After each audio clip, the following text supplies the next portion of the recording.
On this edition of Falmouth in Focus, radar reveals more than meets the eye at the old Falmouth Burial Ground. The Osprey are back with talons ready for fishing as local activists work to help them nest safely. And from sanding table to salt water, a story of nautical craftsmanship in which amateur boat builders teach and learn from each other. This is Falmouth in Focus, and it starts right now.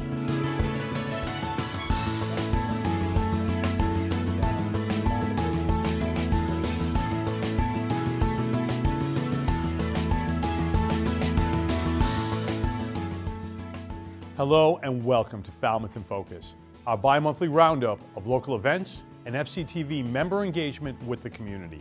I'm Michael Kasparian. And I'm Eileen Preston. A lonely burial ground is on Cape Cod, claiming the privilege of age. Each stone leans as it will, its scarred front overflown with winged cherubic head. Those are not my words. They're the lines of poetry by Catherine Lee Bates. Our legendary local wrote them about Falmouth's old burial ground more than 100 years ago. It's where stone markers have been telling the stories of Falmouth's deceased since as far back as the 1700s. But some stories went completely ignored until very recently. The Historical Commission had a hunch that there was more to be discovered under the grassy surface. So they conducted a ground-penetrating radar survey of the ancient cemetery, and the results proved nothing short of astounding. Deputy Director of Public Works Steve Cataret reported the findings of what lies beneath to the Select Board. This is a picture of the equipment that they use. So what it looks like is basically a golf cart with radar antennas on either side. And what they do is they just push this across the ground. This slide shows on the right, shows what the radar image looks like that they interpret. We had them look at two different things. There's been something that can't be substantiated on where the original meeting houses were in Falmouth. So what we wanted them to do was try to look for archaeological features that might give us an idea if they could find somewhere where there was a meeting house. So on the left, that white arrow is the image that you see on the right. So what they found was there were some potential structural remains, and there was also, they had two distinct images that they thought were a potential post, would be fence post. But they can't definitely say that this structure was an original meeting house. All they can say is that what they found was the remains of some kind of structure in the western portion of the cemetery. The other thing they were looking for were graves, and those were graves were either marked or unmarked. So again, this white line shows is the area where the image on the right was generated. The yellow arrows point to graves that had stones or markers, so they know that there was a burial there. The red ones are areas that they believe are unmarked burials. And what they do is they look at the pattern, and you can, if you look at these, there's kind of a curved pattern where the burials are. That's from not only just the fact that there may be a body or a coffin there, but also when they backfill the hole, when they fill in the grave, it kind of gives a different signal than the original ground around it. So basically what they found, there's a total of 805 marked burials in the cemetery, but there are also 826 probable unmarked burials, and 3 that might be potential unmarked burials. So rather than just the 805 where you see the markers, there's actually 1,634 burials that they identified in the cemetery. There were 6 potential archaeological features that were identified. They were almost all at the western end of the cemetery. And these features may relate to outbuildings, the original meeting house, pre-contact or contact era indigenous houses, or some other cultural features. Ultimately, what we're trying to do is identify what conservation methods can be used to take the markers and make them so that they make them more either readable or at least get some of what's grown on the markers off those markers. Would it be possible to add a kiosk and a QR code so people could look at this? Maybe Yes. when they're visiting tourists? No, that's a very good question. So what we had one of the goals of this was to prepare a plan and try to, we have a grid that's numbered and lettered. So what we would like to do is at the end of the rows eventually put some kind of kiosk that had something that, you know, said like A3 and then the markers that are there with the name. So this raises an intriguing question. Who were these extra 860 people buried underneath the others? Indentured servants, enslaved people, indigenous people? We don't know yet. Wow, a lot of curiosity, a lot of questions. So, interestingly enough, do you know what the oldest grave is? The oldest marker they have is from 1705, Desire Born. Desire Born is the name? That's the name? Wow, that's pretty cool. Yeah, pretty nice name, yeah. Well, now back to the land of the living and some fantastic news for FCTV, member organization Belonging to Each Other. The anti-homelessness nonprofit just closed on the Gerald Flynn House on Palmer Avenue. The passing of the keys followed a successful $1 million fundraising campaign among private donors. FCTV stopped by to capture the occasion. It is with great pleasure that we from the Falmouth Housing Trust pass over the keys to you, Gina, from BTEO for the Flynn House, and we wish you all the best and congratulations with your new venture. Thank you so much. Yeah. Thank you. Yeah. Thank you. The people we serve are our neighbors. They are people from Falmouth who have fallen on hard times. They're very vulnerable. So over time, we will transition it to one of our houses for temporary shelter for Falmouth people experiencing homelessness. Guys, it wouldn't happen, so thank you. Yeah. This is a really big deal for housing in Falmouth, and one of the biggest issues facing our community is a lack of affordable housing. It's hitting everyone. I think a lot of people don't realize how many people are homeless in Falmouth. There should be no one in our community that has to live in their car, in the woods, or has to couch surf. You know, we're too good a community, too generous a community for this to happen. All this time later, we can finally celebrate. To have a house instead of renting all the time is a huge thing. So we won't be subject to the rises in rent, which we have been over the past few years. In the pandemic, they've gone up radically. So that has affected our budget. So to own a house is a really big step for us to have more control. This has been a wonderful project to work on, but we realized that it was time for someone like Belonging to Each Other to take up the stewardship of it. We're going to take this money, the proceeds of this sale, and leverage it on other projects in town. We'll probably double the number of affordable units that this place has in it with the money that we have. So it is a total win-win. So we have a tradition here at Belonging to Each Other that when one of our residents moves into permanent housing, we take a picture of them putting their key in their door for the very first time. So we want to do it too. This is our first home. Thank you. Hard to overstate the change it makes in someone's life to go from homelessness to transitional housing. And I'll tell you, Eileen, this is one of my favorite organizations doing good work in Falmouth because any one of us, out of no reason of our own, could end up in a homeless situation, and they're there to help. Yeah, there but for the grace of God, right? That's right. And BTO is amazing because not only do they house people, but they also take care of some mental health counseling, some transitional help that people might need because it's so traumatizing to lose your home. So, absolutely. Congratulations again to BTEO. The Falmouth Jewish congregation held a book talk recently with the author of a meticulously researched historical volume called Palestine, 1936. That's when a 3-year Arab revolt began against Jewish settlers and the British Mandate Authority governing the area at the time. The echoes of history resonate heavily in the troubled region. Author Oren Kessler offered a reading and some perspectives to an extensive audience over Zoom. A certain grim but familiar pattern typifies reports from the Holy Land. Palestinians, despairing over their thwarted national hopes, wage acts of protest, boycott, sabotage, and violence. All around them, Jewish settlements inexorably expand. Islamic hardliners sabotage peace talks, executing suspected collaborators and moderates. Occupation forces launched an aggressive crackdown, demolishing homes, erecting a separation wall, and drawing censure for rights abuses. The world power with the greatest clout over the warring sides pushes a partition plan, even while seeming to doubt its viability. Jewish factions are split. One is ready to give up part of the land of Israel for peace.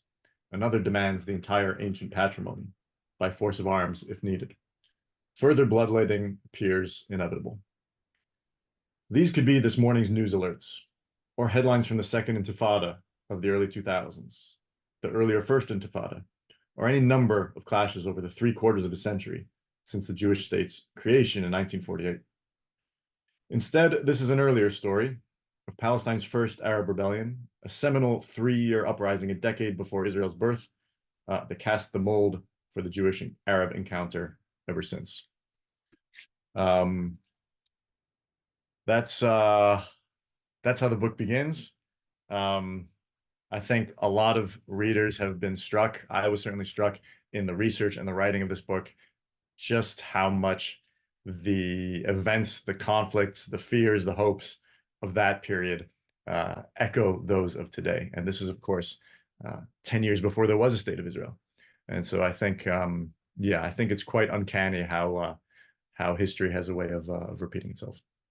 Let's take a quick break. In just a moment, some breathtaking photos of local osprey taken by the activists that helped them inhabit the Cape shoreline safely.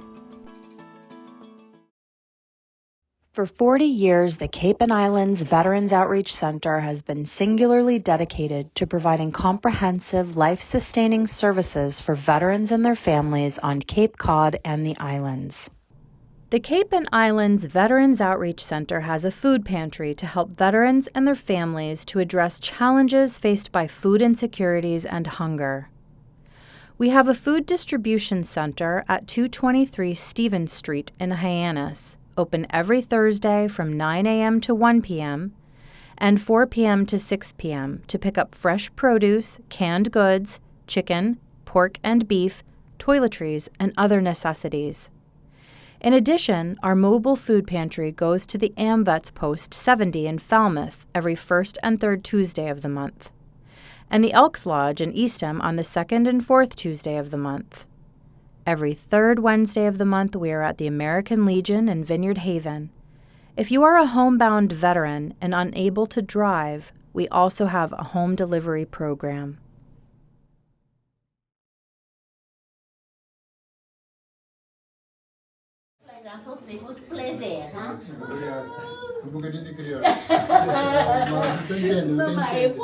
The Cape Cod Cape Verdean Museum and Cultural Center recently welcomed a dignitary from back home, so to speak.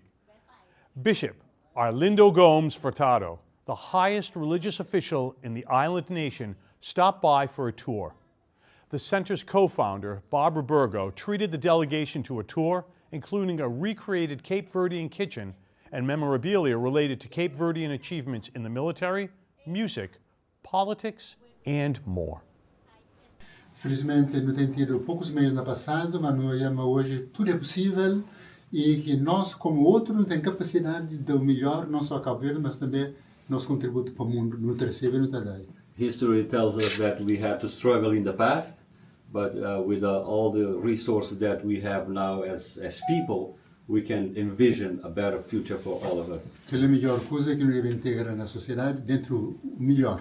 Aquele que melhor sociedade tem, nós não podemos estar lá e contribuir para sempre mais alto. Aquele que nos orgulho pessoal. What the best society can provide in terms of making people to be better, we should take advantage of it and be better as a society. Que é a melhor ajuda que nós podemos receber dele, para ter futuro e sem limite sempre. This is the best help that we can get from you here. Obrigado. Obrigado. Later in March, the center expects to welcome the president of the University of Cape Verde. And now we turn to local sports, where the most inspiring stories aren't always the ones that end in victory. The Falmouth High School girls varsity hockey team got shut out on the ice in their recent state final against Duxbury. But the fact that they were in that arena at all is the climax to a season-long tale of resilience, dedication, and talent. Ryan Weber brings us more. Here at Falmouth High School, the community is still buzzing with pride despite a tough loss for the Falmouth girls hockey team at the state finals. The final score may not tell the whole story of the Clippers' incredible season as they fought their way to TD Garden with a string of impressive victories. Before hitting the ice for the final showdown, the team was treated to a hero's welcome, parading in front of Falmouth High School as they were cheered on by fans escorted by police and fire, a testament to their remarkable journey. Despite falling short against Duxbury, head coach Brian Ferreira expressed immense pride in his team's achievements this season, highlighting their exceptional record and the unity that propelled him forward. He said, "This team did a lot of fantastic things all year, and the fact that we didn't come out on top tonight doesn't diminish any of it." Senior captain Avery Johnson added, "We all played with the same D partner, our same lines. I think we got very comfortable playing with each other, so that was a huge part of it." The Clippers' cohesion was evident on the ice, leading them to boast the highest goal-scoring record in the Cape and Islands League, a testament to their skill and teamwork. Despite facing adversities, including illnesses leading up to the final game, the girls displayed unwavering determination and resilience, earning praise from both sides of the rink. Coach Ferreira added later on, "These girls are athletes. They'll bounce back just fine." Seniors Avery Johnson, Jane Hostetter, and Gabriela Ferreira led with remarkable skill and passion, leaving a legacy of determination and sportsmanship.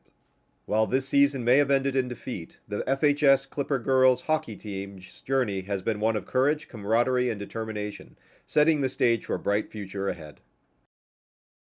The St. Patrick's Day holiday that we just had is not only an occasion of ethnic pride and festivities for folks like Eileen. It's also usually when Osprey make their way back to Cape Cod after overwintering in warmer climate zones. The Falmouth Public Library recently hosted the co-founders of local nonprofit, the Osprey Project, to share some amazing photographs of the winged predators and to talk about successful work keeping them away from electrified utility poles. If we look at this display of the talons here, we notice that it's a big square. Most birds, well, most other raptors, excluding owls, have 3 in the front and 1 in the back as far as their talons go. The osprey also has 3 in front, 1 in the back.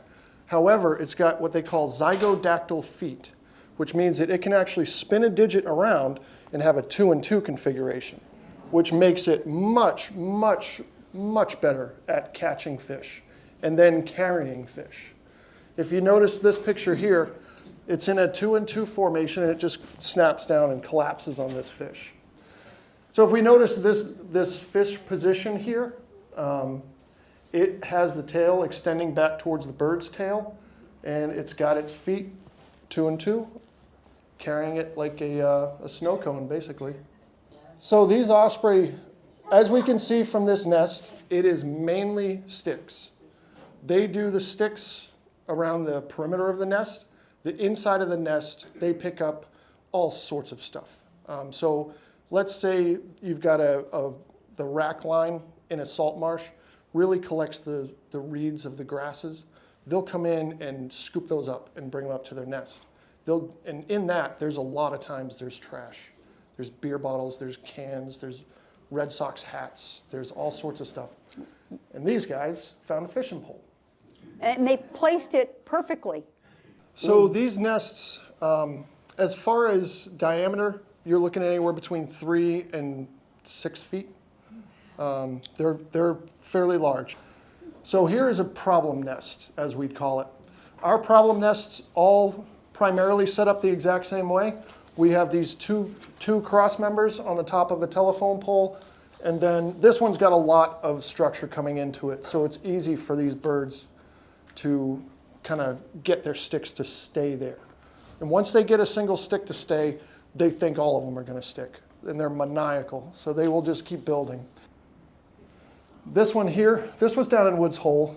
This one's not really a problem for anybody because it's not a telephone pole. It's, I don't know exactly what it is. Some guy's satellite dish at his house, I have no idea. But that one doesn't bother us too much. They're not in danger, we're not in danger, it's all good. The other one's a big problem. Above transformers is a huge problem in this town now. Well, it was when we started this. Right. When the Osprey project first started, the founders said things were a little bit adversarial with the electrical utility. But now they, local officials, and have apparently evolved into excellent partners in protecting both the poles and the birds. They are really, really successful at this too. They've rescued a lot of osprey, and I've actually done a show with them. The platforms are gigantic. They're really big because the osprey makes such big nests. Sure. And it's so much of a team effort to just get those heavy, heavy platforms on poles and lift them up into the sky. They do amazing work. It's impressive. It is amazing. Yeah. Along with the warm weather and the osprey come the spring seed catalogs in the mail and that annual itch to get out of the yard to create some natural beauty.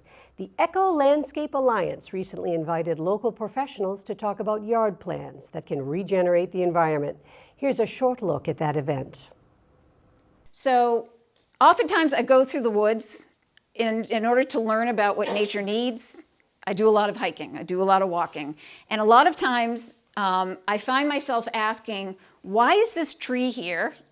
I dig deeply. Why is this tree here? And how is it here? What has nature done that has created this beautiful natural setting? It really is a unique place to live. It's really a unique, beautiful environment that we live in. But I think one of the things that makes us particularly fragile is we're surrounded by so much water, and we have so much water. And we have, these systems that are incredibly vulnerable to the changes in the population, the changes in, just the from summer to fall to winter. You know what I'm talking about. It's been a lot. We've heard bad news about Cape Cod. Yeah, okay, I'm sure you've all heard it before. This is a couple that is doing their best to try and find answers, how to keep waste out of the water system.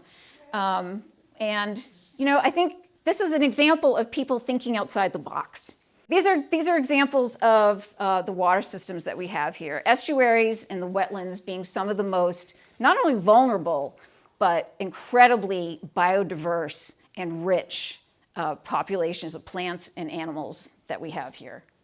So instead of thinking about what do I want, just me, what do I want on this property, maybe asking ourselves, what does the land need from me? What can I offer it? And I think that changes our thinking and our expectations of what we do on our properties.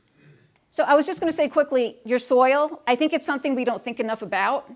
I think we look just at what's above the soil, not so much what's below the soil. And what's below the soil is what really helps a plant stay healthy, right? We need to have the soil be healthy in order for what is in our property to be healthy. And I have to say, I don't know about any of you, but I've never seen an unhealthy plant that was beautiful. So, it's something that we often overlook. The full Eco Landscaping Talk is running on FCTV. Check fctv.org/watch for listings. In just a moment, we head to Woods Hole, where a new cookbook is bringing community recipes to new kitchens, and where the Woods Hole Boat Shop has been making a high school student's boat building dreams a reality. I'll see y'all.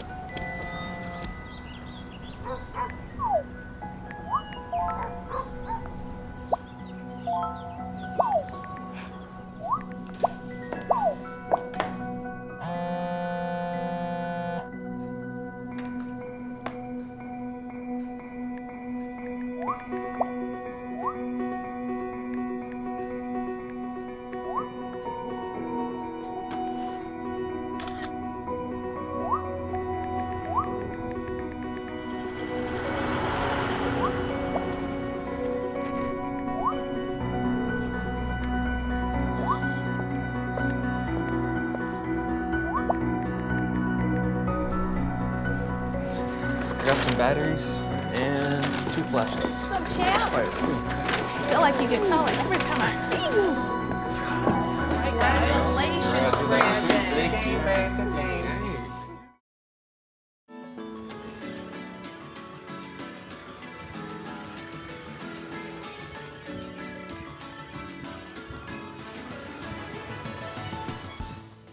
It's the Woods Hole Historical Museum's 50th anniversary, and they're celebrating with a party in your kitchen. assuming, that is, you have a copy of their newly released volume, Woods Hole Cooks Something Up for the 21st Century. There are 300 local recipes reflecting Woods Hole's diversity and flavor. Our local kitchen host extraordinaire, Gail Blakely, is featuring the book on her latest edition of Falmouth is Cooking. Here's a little preview.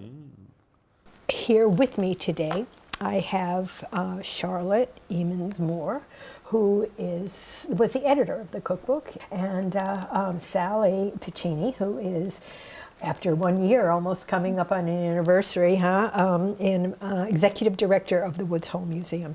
One of our committee members said, we need to do another cookbook. It's time. It's another generation's turn. Oh. So when I was chair of the fundraising committee, I said, oh, okay, I'll help to make that happen.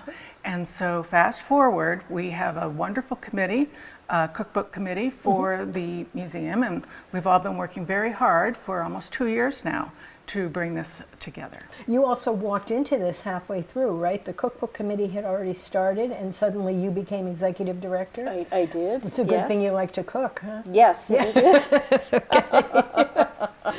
Good. It's really been a joy, and I just have to say that Charlotte has just made this happen. She's been amazing and has been here from start to finish, and the beauty of it is really due to her. Well, thank you, but I also have to say in return that we had a very fabulous committee that came together to help and give back to our community and to the museum. Great. We are cooking one of your favorites, Yes. Sally. Some people might use frozen lima beans, and you can just use what you have. Yes. And whatever ham, and I think you could probably even do this with pancetta. What we're going to do is add some cream, and we have heavy whipping cream. In goes the cream, and I put a little bit more than a half a cup. I'm going to keep some here just in case we want to add it. I'm going to turn this heat up. When we toss it with the pasta. Okay. You think a little more? I think a little more. So like after the fact I told you it's your recipe and you've made it before, I'm telling you what to do. And then we're going to get to taste this. Falmouth is Cooking is on FCTV's cable and streaming platforms. Check it out by visiting fctv.org/watch. Michael, you know what's even better than a day sailing in Falmouth? I don't. A day of sailing in a boat that you built yourself from scratch. Wow. And that can sound like an overwhelming thing to accomplish, but the Woods Hole Boat Shop, right behind the Historical Museum, has been making it achievable, even for a total beginner like you. Here's the story of one young high school student who went from drawing board to dock in less than a year. This boat shop was started in the early 2000s, late 90s by a bunch of older gentlemen who wanted to share the tradition of boat building, wooden boat building, with the sort of younger generation. We're really providing the opportunity for people that want to learn how to build and maintain wooden boats, a place and space and education to do that without any sort of strings attached. My grandma wanted me out of the house. When I came here, I didn't know anyone. I had just left behind everyone I knew. I spent a lot of time in my room, and I thought it was really important to jumpstart making connections. He came by and, was just sort of like seeing what we were up to and stayed for the day, and we put him to work. That's what we do. And so, that's the whole point. Jake and Chuck sat me down and asked me what I wanted to do. And they said that I could build a boat. It's a shellback dinghy, which is a rowing and sailing dinghy. It's about 11.5 feet long. They're really fun to sail. It's like a little go-kart. You jump in, you throw the sail up, and you're going in 5 minutes, and it's just a great time.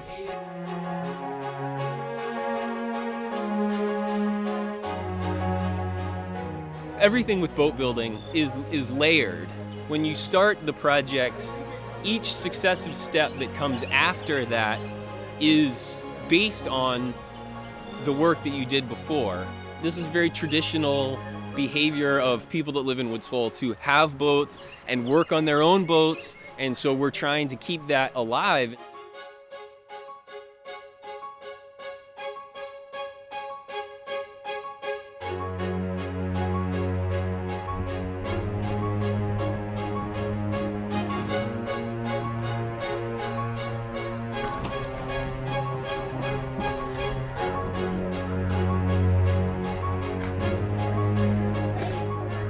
This is the launching of Peter's shellback dinghy.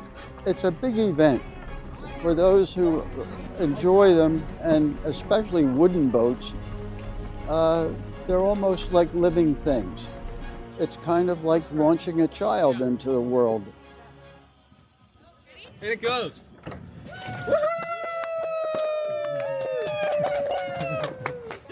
Okay. Oh, we're on the nose. Yeah, on the nose. On the nose. Don't break it. Don't break it. Hey! Now you have to drink some of it. Perfect. Nice and quick. Hey, watch it.